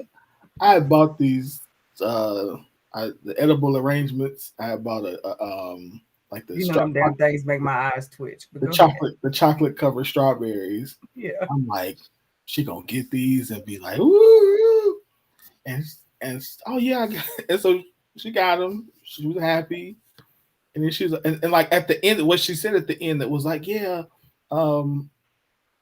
my mom and sister ate them. I told you we don't like the things as much as y'all think we do. I was like, I've been saying that for years. And like when she said it, in my mind, I was like, yo, okay, well, I guess if you got, a dozen, you gave your mama and your sister, your mom, okay, that's cool. Your mom and your daughter one, that's cool. And then like maybe a week or so passed, and it was like, do you remember when I told you I don't like that? I was like, oh, no, I forgot. Yeah. And so like younger years, that would have tore me up. Yeah. But first of all, I appreciated the way she responded, because it wasn't like, why would it was like, I really appreciated it, but I don't like them. I'm like, and in my mind, I'm thinking, I bet she threw them things away. She probably gave them to her mama and her daughter. You won points with them and her too, but it wasn't the point total you were looking for for the person that you were after. Yeah. Exactly. And to your point, so now it's like, in my mind, I was like, never do that again, because at this, like, again, it was fine that you messed that up one time, but we got to listen. We have to listen and pay attention to, because you do get credit for the attempt the first time. You might get, some credit the second time, but it's like, after that, dude, you just ain't paying attention now. Right. I've told you something multiple times that you continue to, that I don't like something and you consistently ignore it. Now it makes me think, you're not doing this for me. you're doing this either for the gram or you're doing this for you. Yep. Yep. And So this is not just gifts either. no, This is in how we talk to each other. This is in how we deal with conflict. This is often in how we raise our children and interact with our families. You know, like how, like, love is so much more than just the warm and fuzzy romantic parts of it. And how we share our love with the people that we do like forever with, you know, um, it has to be solid in the fact that I got you, it's not going anywhere, but it has to be flexible in a way that I'm going to be what it is that you need. And I think right now, in all of what we're doing individually as a community, as Black people, you know, or as humans in general, is we have to have so many individual conversations. It's hard for us to have we're having individual or collective, like main groups with lots of factors. So it's kind of hard for us to fine tune and hone in on just us two. What is it that just us two need? Because when I'm just me, I only have to worry about me. When we are discussing the collective, we still have to align or somewhere find how we fit, because we're coming into the collective as a couple, because we doing this together. So now we have to just find an agreement so that we can go out into this. But when we are all that it is, that has become harder for us because we spend so much time having those other conversations. So because when we're having those conversations, it's a fight. It's a debate. I need you to see and understand me, and then that's just what it is. I get to stand on that. But when you're back home, you're not fighting. You're figuring it out. So it's not this is me and this is that. This is it. It's okay. So this is me. This is you. How do we come back to we? Like, how do we get back to this is where we agree that this is how we love each other the best? You know what I mean? And I think that's what I've seen the most in when we get back to having these conversations, because we still talk about them and y'all. We're so general. I think we have to. I think, but yeah, I agree with you. I think it takes a level, like there's a level of humility that has to be approached, because I think for men and women, like there's a like we take when we're doing something for somebody, whether our objective is whether it's for them or for us, like there's a level of pride that comes attached to this effort, and it's almost like and there's a level of we want a reward. Yeah. And so when that reward isn't getting, or that, then that affects our pride and our ego, and and now it's like our response, fine, I'm not doing nothing. Mm-hmm. If you can't appreciate what I'm, and this is what I hear, if you can't appreciate what I'm doing, then I'm not going to do nothing. Well, that's not that's the immature response. That's, I'm going to take my ball and go home. The mature response is, okay, show me what it is, or tell me what it is that you need. And again, these are all conversations that we could have, because we love, most of us love the talk about what's your love language. Yeah. Like, oh, okay, your love language is words of affirmation. Wonderful. And we'll do that for so long, but then there's this consistency that has to happen, and then there's an effort that it takes to do the work, the research, to learn how to do all of the things within that love language that person wants, and then to go back and say, hey, is this still your love language? Is this Mm-hmm. how are these things for you? Because I want to love you well. I want to try, I'm trying something new. Tell me what you think about this. Like, these are the things that we don't do. We usually just say, I'm gonna do this, I'm gonna get in this pattern, and then the other person is building up this resentment because they really don't like it, and then they blow up, and then now our world is shattered because we realize for the last ever many times I've been doing this stuff that you hate and you ain't saying nothing. Yeah. And it's like, now chaos. What are we even doing? Who are you? You're not the person I'm married. Because you used to like it. No, ma'am. I'm never like that. Ma'am, Yeah. they never liked it. He just never told you because he didn't want to hurt your feelings. Mm-hmm. Mm-hmm. He thought, and he knew that this was your. Well, no, he never told you, I don't like the way you do that. Yep. And we have to be. We have to get more comfortable.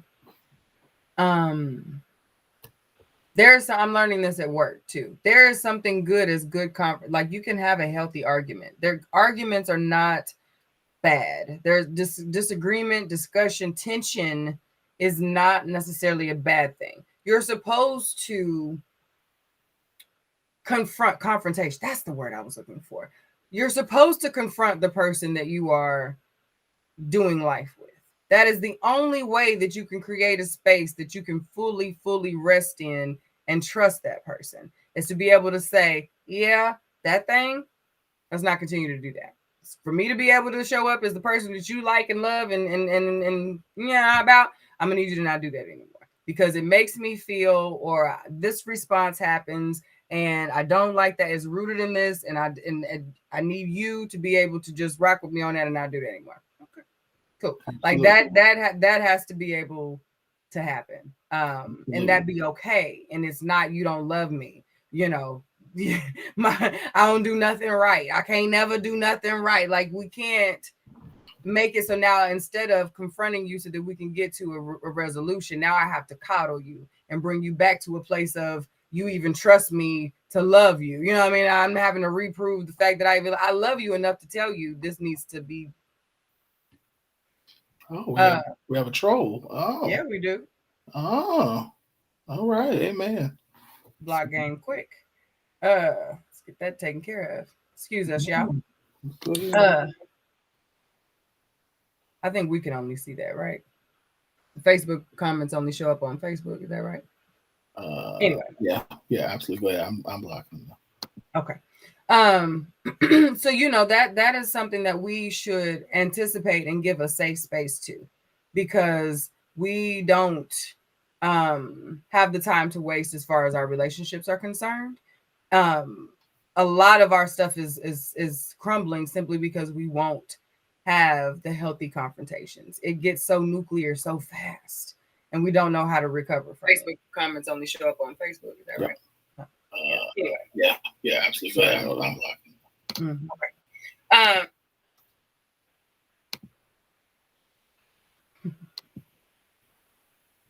Keep going. Oh, but yeah. So that's something that we've got. Our relationships are crying for, and we came up on the do unto others as you do, as you want them to do unto you, that golden rule.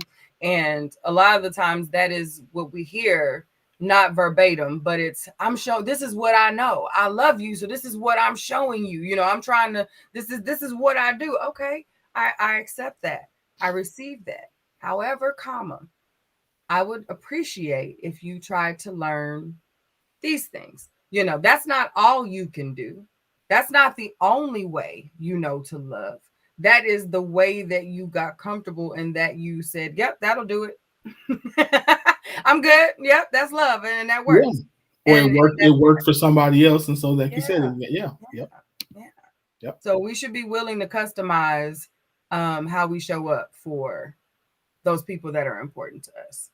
Because love languages and how people prefer to receive love is more is it reaches outside of just your romantic relationships. Like for Michelle requires something totally different than Kelly requires being my best friends. You know what I mean? Like, I know that they expect different things from me. I know that how I communicate with them, while it's often similar, like, hard things need to come out a different way for both of them. I know to expect different them based on different things.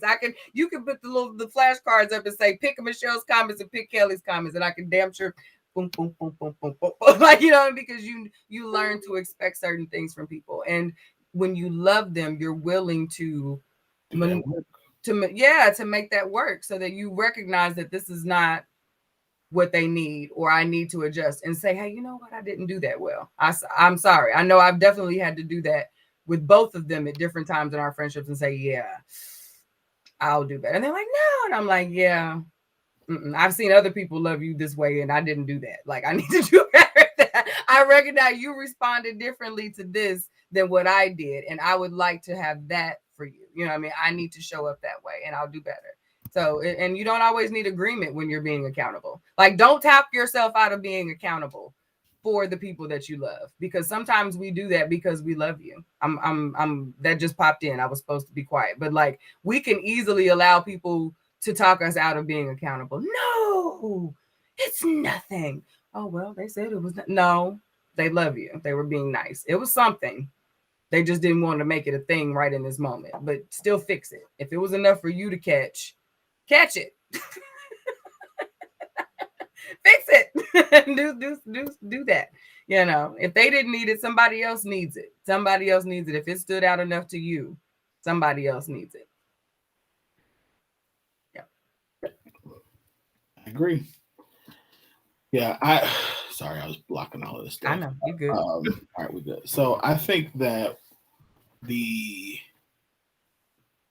the other part. So what I loved earlier how when you were walking through how you would have that conversation. I think the thing that what has to be done is the person like giving that also giving the conversation and the person receiving have to approach it well. So, like you said, I think what we have to realize is yes, conflict. There is a way that you confront that confronting conflict is good, and that the way you can confront it is important.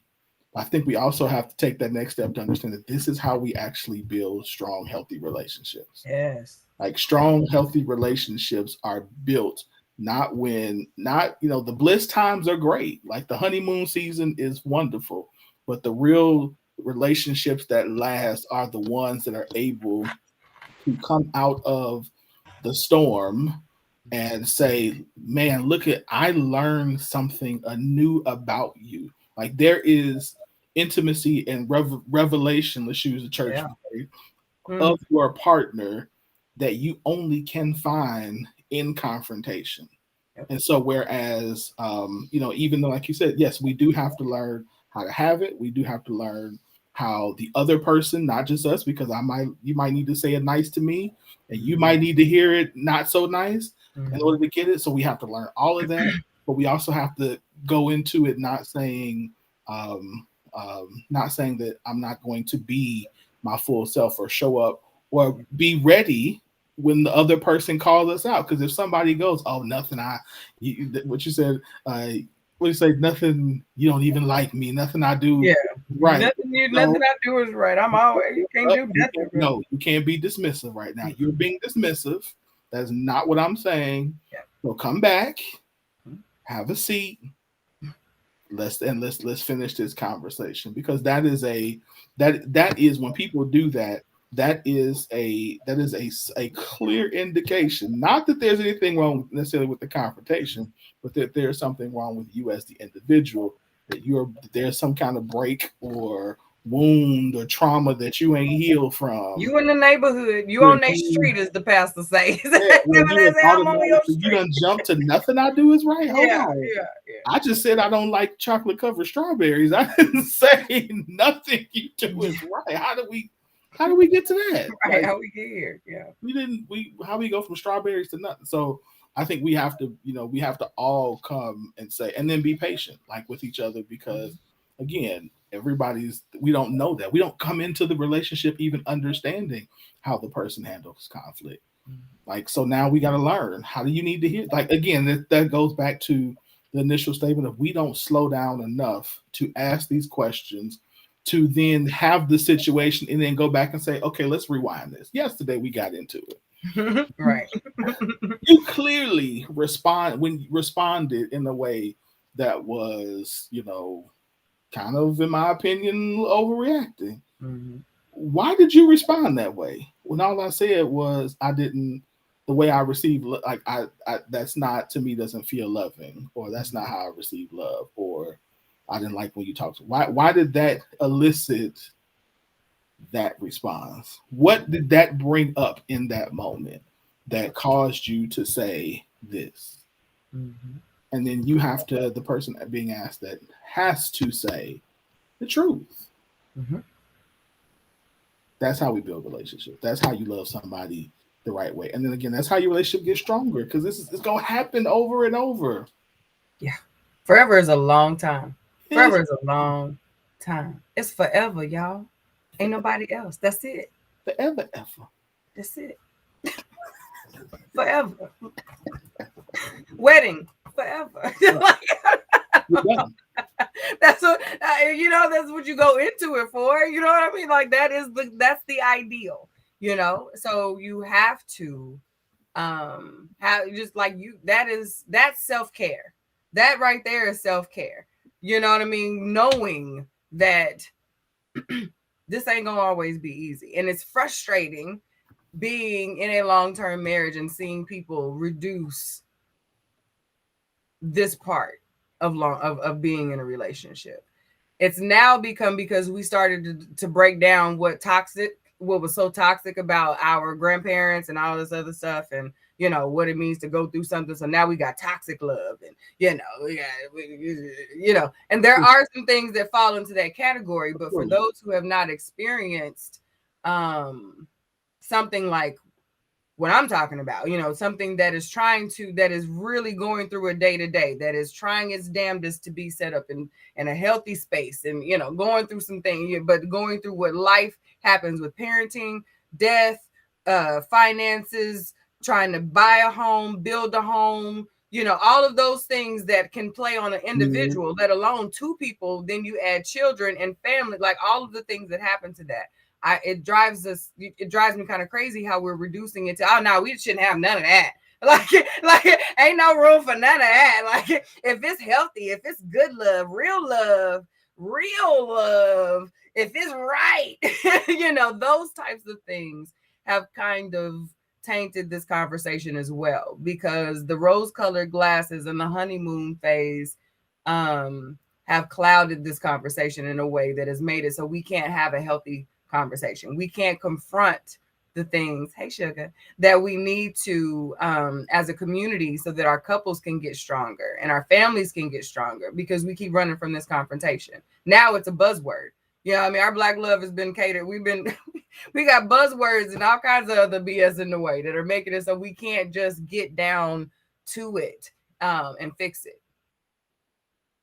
And there, ooh. So okay, so I wonder. I'm thinking, what are some of the things that can be done, said, like before, that like help us to first of all enter in to this relationship where we are able to do it. What are some of the things that, like, what are some of the, I'm a solution. I gotta find me a solution in here somewhere. How do we start to have the conversation that actually brings us back? Is that what you're trying to say?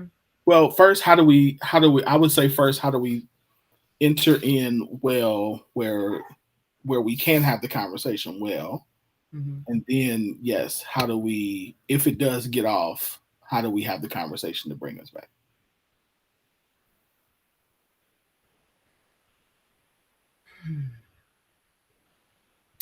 I think we have to have these conversations in appropriate spaces and in appropriate environments. Every conversation is not for every room with every audience. And I think sometimes we only make it harder when we have these conversations in the wrong spaces. So I think we should keep things general when in open places, environments. It's not sometimes we give too many details, which makes it so hard to have a very clear conversation. You know what I mean? Because we get to put so much of our stuff involved in it. So if we are having a very general, gaining an understanding, let's try and get to the middle, trying to come to a middle ground. I think we should keep things very easy breezy. Because it's hard to have these types of conversations when we layer thing on top of thing on top of thing on top of thing. So I think we have to be very aware of where we're having and who we're having these conversations with. Is a really good first step as far as being able to come back into the conversation. Now, as far as your spouse is concerned, I think making sure that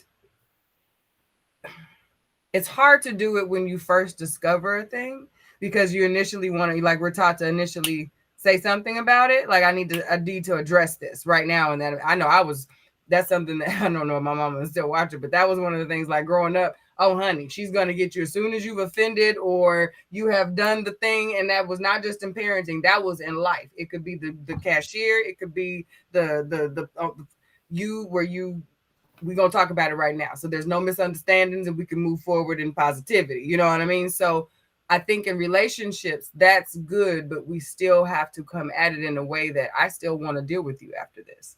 Like, there's still an expectation that we're supposed to deal with each other after this. I think that's probably my answer. Go into it knowing that in the end, you're still supposed to love this person. They're still supposed to feel like you love them. That is not really so much about you. Like, when you go into this conversation, go into it knowing that at the end of it, the person on the other side should still feel that although I might not agree with you, you might not be my favorite person right this moment, I still know that you love me and that you rock it with me and we're going to come back from this. Yeah. A lot of the time we don't end these conversations that way, where the people feel more damage done than help. Mm-hmm. Yeah. Yeah. Took me a minute, but I got there. Yeah, no. We talking this out. Yeah. I think a step before that would also be kind of what we alluded to earlier, which is you got to go into it having a full understanding of you, your triggers, why the trigger, like everybody has triggers. So what are your triggers? You know, I don't do well with name calling. Yeah, that's a trigger. Your boy doesn't do good. So when you call me a name, I want to fight. So it's hollering for me. Closing space and hollering for me. Don't do that. So I need to know that. I need to know what my, where I'm unhealed at. Like, so I need to know that, those kind of things. I need to know how I operate in conflict. Like, do I get ultra aggressive? Do I get passive aggressive? Like, knowing my partner is good, but I also got to know me, so that way I can show up fully prepared. So whether it's coming into the discussion saying, when we do have conflict, this is what this means, or this is how I'm going to respond. And if I see that this is harmful to my partner, then I need to be able to chill, or I need to express that. I also think, again, that so after we realize how we show up, I think, we do a great job of talking about love languages, but I don't even know if there's a thing of there is a conflict language. Like, what is my conflict language? Yeah, trigger language. That way, what's my trigger language? So that way, or even just, what's my conflict language, period? How do I handle conflict? Like, what's my normal thing? Am I a fight or flight person? Am I so understanding that, and then being able to have those conversations, just like I'm going to have, what's your love language? Okay, your love language is words of affirmation. Cool. Your trigger language is you don't like people getting close to you and yelling at you. Gotcha. Okay, so. And when you do, I'm a words of affirmation in reverse on that ass. Okay, right, exactly. And so understanding. I need you to know that too. You know what I mean? Stuff that. So, and this is my response when I'm triggered. My response is me knowing what your thing is. I'm going to attack it. Yep. Or I'm not going to say nothing to you, and I'm going to shut down for a week and a half, and which is also not helpful. Not helpful. I mean, neither of them are helpful. No. Yeah. No, neither. So I think true. Let's be clear, neither are helpful. None of them are helpful. It's not helpful. I mean, it's which is, again, I think, a part of the growth, a part of the development of who we are. Which is why I said I think that part of the purpose of the relationship. There's this book that talks about relationships are supposed to make you happy. They're supposed to make you holy, and I hate that. I hate that in the sense that I hate it because I couldn't even control my face when you said I didn't even know what that last word was going to be. Yeah, because to me, I disagree. I agree that it's supposed to make you better and whole. I get that, but I don't. I disagree with the whole "it ain't supposed to make you happy" part. I get what they're trying to say. Nevertheless, I do believe that there is some validity to saying that relationships are supposed to confront the dysfunction in us, they're supposed to confront a part of it to make us more mature, Yeah. more ready, more complete individuals, Mm-hmm. which I think should, in the long run, make us happier. So that's why I say I disagree. But Because essentially, if you're with the person that is your person, they're the balance to you. that's what So they're they, supposed in so many ways, provide what you lack, and vice versa. to. Yes. You know what I mean? Like that is essentially how you are supposed to, I would think, when we were talking about checklists earlier, throughout the dating phases and the first, the early stages on, and honestly, all throughout your relationship, you still uncover different ways of how your person, Absolutely. compliments you and adds to your life and how you add to theirs. But like that is supposed to be, how else are you supposed to realize how they compliment you if you don't show them where you need complimenting? Yep. If you come all the way done, what am I supposed to do? I'm just supposed to sit, like, essentially, like sitting here and looking cute is cute Right. for a while. Like again, forever is a long damn time for us to just sit here. Oh, you so perfect. You so perfect too. Oh, we so perfect. Look at all our little perfect stuff. No, that's not reality. It's not reality. There's some hard conversations that have to be had, Have to. and those and again, I'll go back to the hot topic. The sex is that's why I said the whole do men get emotionally attached after sex part. Like it's a great thing to do, but can you work through hard stuff together?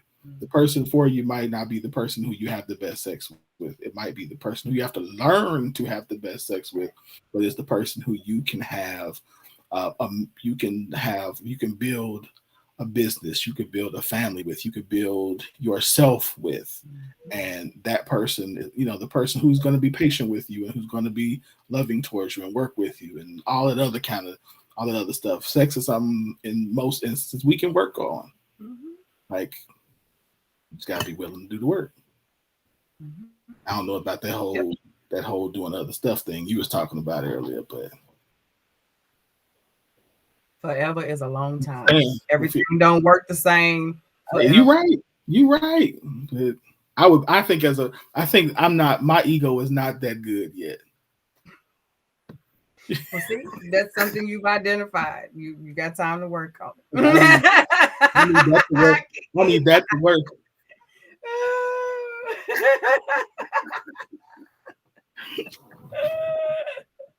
I got you, Kiki. I wasn't gonna leave you out there. I wasn't gonna Yeah. leave you. I wasn't And gonna yes, leave mom, that we talked about that earlier. Like if after I've identified this is not gonna work, stop that. Stop it. Absolutely. Just stop it. Absolutely. Don't do that no more. I All right. said. All right. It's been good. This has been good. All right. Final thoughts. This was a really good combo. This Yeah. is what this gave what it was supposed to give. Okay. Like I think this is good. I think I think I said something a little bit ago. The I versus we, the I versus them versus we thing. Like we really have to hone in on that. Like when we are going out in the internet, when we are going out in our workplaces, in our friend circles and things like that, we really have to remember where we are and who we're talking to, our intended audience. What is our result with this audience? You know what I mean? Because how we approach these conversations really does resonate further than just right now. You know what I mean? Other people are interacting with this, other people are receiving this, absorbing this energy that you're giving out. So be mindful of where you are and what you're adding to these environments when we're having these conversations, because the energy that you bring to it is definitely going to determine the type of result that you get. Yeah. Y'all, each of those spaces is a totally different type of confrontation with a totally different type of result. Yep. Yep. I think my final thought would be specifically to the brothers. Listen, a lot of what was said tonight oftentimes is difficult for us, at least in my past, has been difficult for me to receive, because this idea that this humility, this to me was an attack on masculinity. It felt like that. But my message to you is it's not. That we can still be the man and still be humble. We can still be the man and have our partner head over heels in love with us and thinking the greatest of us, thinking that we are this king by even when we listen. So don't be, don't be, Especially when you listen. yeah, don't be afraid. As you said, actually, it probably builds more of that in her. But so don't, don't be afraid to do that, to take that risk, because again, the woman who loves you, or the woman who's trying to love you, will love you even more and even better when you are vulnerable, when we're humble, when we are, because you can be humble and confident. Yeah. Confidence is not the humility is not the antithesis of confidence. Yeah. So you can be both. Matter of fact, it takes a confident man to be humble. So try it, especially if you see that you're in a situation where you might not be getting the response that you want, where you're not getting the response that you think your actions deserve, or if you feel like I'm trying to do all of this and she's still not, you know, whatever. So Mm-hmm. try it. And again, I'm not suggesting that this is the because there are some situations where it's not applicable, but try it and see what happens. So Oh, those are my final thoughts. good thoughts. Yep. Say the Anything else? word. Any business things you need to throw out there again? Um, Elegance by Design is, I think Keitha is doing it all week. If you go into the Back to My Roots marketplace, listen, I'm gonna honor it for Elegance by Design because I don't want to get my sister no trouble with her pocketbook. If you go to the Back to My Roots marketplace anytime this week, actually I'm going to extend it through next Tuesday to Tuesday. Boom. If you go into the Back to My Roots marketplace here in Oklahoma City, it's actually out in Dale City, and you spend $25 with Back to My Roots, you will save $5 off of any Elegance by Design product. Okay, tell Keitha Q sent you. Actually, she's on vacation, so you're gonna be telling William that Q sent you. Leave my sister alone, okay? But yeah, so you can go and take advantage of those offers. I've actually got a couple of products in the marketplace that are not available on the website because I'm good like that. I do that from time to time. So yes, you can also get your products on elegancebydesign.com. But I do want to let you guys know that also the Back to My Roots Fall Fashion Show is on the horizon. Okay, the tribe is coming. All right, so be prepared. Y'all about to get all these flyers. Okay, y'all about to get all these deets because we need y'all selling out these seats. It sells out every year. I don't want to hear nothing about you didn't get your ticket. You didn't know. None of that. Okay, it's coming. I'm telling you now. Tickets ain't even no sale. So I'm telling you. Shh. Okay, just watch. Follow Back to My Roots on Facebook, so that you don't miss any of the details. But yeah, it's that time. You know what it is when I go into brand ambassador mode for all of like August through September. And like you won't hear so much from Elegance by Design, but you about to get all this Back to My Roots love right now. Yes, y'all know we rock with it. We rock with it. Yep, that's my girl. Good stuff. All right. I don't have anything else. Say thank you to everybody who tuned in. Thank you for your comments. Thank you for your feedback. Thank you for your shares. If you have not hit the share button, please do. If this is your first time tuning in, welcome. You can always go again, follow us, follow the page. Make sure if you want to join the Scoop Nation, the group, you can find us on Facebook, where these questions and topics come from. So we would love for you to be a part of that as well. Again, get my book, pick it up, get you some Elegance by Design, get you some bobs. Join me tomorrow on Clubhouse, on the Scoop on Clubhouse. And that's all I got. Y'all need the link again? bit.ly/bluestones. And if you need voiceover, CQ. Yeah. Go get that book, y'all. I'm telling you. So you can be aggressively highlighting like me. I'm humble. I'm scared to read my Oh, own I'm book. telling you, I'm gonna make a gif out of that. Get me reading, surviving relationship. Don't play. I might have came. Where's my notebook? I'm gonna do that tomorrow. I'm gifting that. Watch. Oh my goodness. We had Hey, it for the bestsellers list, y'all. Amazon, here we come. I'm for it. I'm Let's all do for it. it. All right, y'all. Y'all have a good night. What's going on my throat? Tell you, we both going. Let's give you some water instead of this Pepsi I'm I drinking. done drank all this water. Listen, I'm gonna think I'm almost Is in a it is gallon. it water? Is This is it? water. Is it water This is water. tonight? I told you I done learned my lesson. Is it? I learned my lesson. Good night, people. I learned it is my lesson. It's water. I saw you sipping. I wasn't gonna say nothing. I was gonna follow up It's after water. those. It's water. I said you did real good tonight, bro. You did good. Cause it wasn't. It wasn't.